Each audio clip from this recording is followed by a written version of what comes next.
A new space-age airport meant to propel Mexico into the 21st century. Its cost, $13 billion. Its construction, well underway. But on Monday, President-elect Andres Manuel Lopez Obrador brought it to a juddering halt. The project was riddled with corruption and cronyism, he said.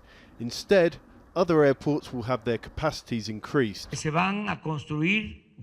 Two runways will be built in the Santa Lucia Military Airport. The current airport in Mexico City will be improved, and the Toluca Airport will be reactivated.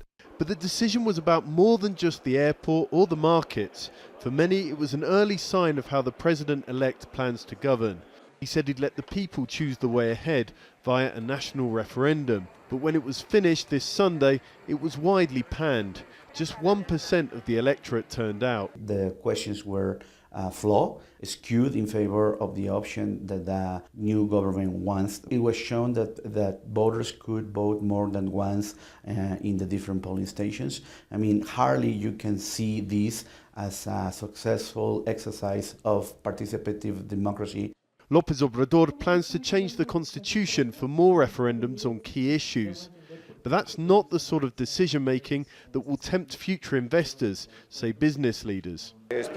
We hope that the incoming government make the rules of the game clearer, so that long-term projects don't suffer from the repercussions and mistrust of the Mexican government. At the stock exchange, those repercussions were already being felt.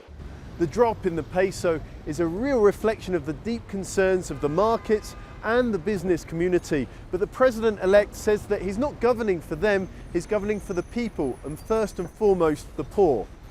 He says the airport project's cancellation will save the country $5 billion a year, and his alternative plan will be finished in 3 years. By that time, Mexicans will also have a clearer idea of who they voted into power. John Holman, Jazeera, Mexico City.